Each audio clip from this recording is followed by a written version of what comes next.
નમસ્તે, હું મનોજ. આજે આપણે ભાવનગર માર્કેટમાં છીએ. ત્યાં આપણા મન્નત ટુની લારી લાગેલી છે. ત્યાં વેપારી મિત્ર આપણા ફ્રૂટ લઈને આવેલા છે.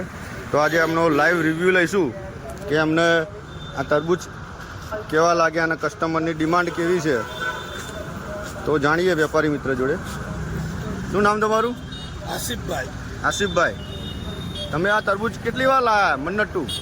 મન્નત ટુ આ ત્રીજી ચોથી વાર લાવ્યો. ત્રીજી ચોથી વાર લાવ્યા છો. અને આ કાળા તમે જ વેચો છો? કાળા તો 10 વર્ષથી મારું વેચાણ ચાલુ જ છે. 10 વર્ષથી? 10 વર્ષથી હું તરબૂચનો બિઝનેસ કરું છું ને કાળા વેચું છું રેગ્યુલર. પણ મન્નત ટુ આ જ્યારથી ભાવનગરમાં ચાલુ થયું ત્યારથી ત્રીજી ચોથી વખત માલ મારી પાસે આવ્યો. પણ સિંગલ ગ્રાહકની કોઈ કમ્પ્લેન આવતી નથી. આમાં સફેદ નીકળવાની બહુ ઓછી ખાસિયત છે ને મીઠાશ એ સારી આવે છે. ને બીજા નંબરમાં ઓલા કાળા કરતા ગ્રાહકને આનું રેવન્યુ આવે છે. ને આમાં શું છે ખબર, ક્વોલિટી વાઇઝ બેટર એક બ્રાન્ડ છે. આ મન્નત ટુ એક બ્રાન્ડ છે. ભલે 10 રૂપિયા કિલો એ વધારે છે પણ ક્વોલિટી બેસ્ટ છે. ને ગ્રાહક આને જ મોન આપે છે.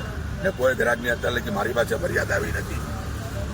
ને બને ત્યાં લગી ગ્રાહક રિપીટ આવે છે. તો આ મન્નત ટુ તમને રેગ્યુલર માલ મળે તો આ કાળાનું માર્કેટ તૂટે ખરું? હા, આમાં 100% તૂટે. કેમ કે ઓલામાં વ્હાઇટ નીકળવાની સંભાવના છે, આમાં વ્હાઇટ નીકળવાની સંભાવના જ નથી. ને બીજા નંબરમાં સુગર બેસ્ટ સુગર છે. એ માટે થઈને મન્નત ટુ બેસ્ટ ક્વોલિટી છે. Thank you.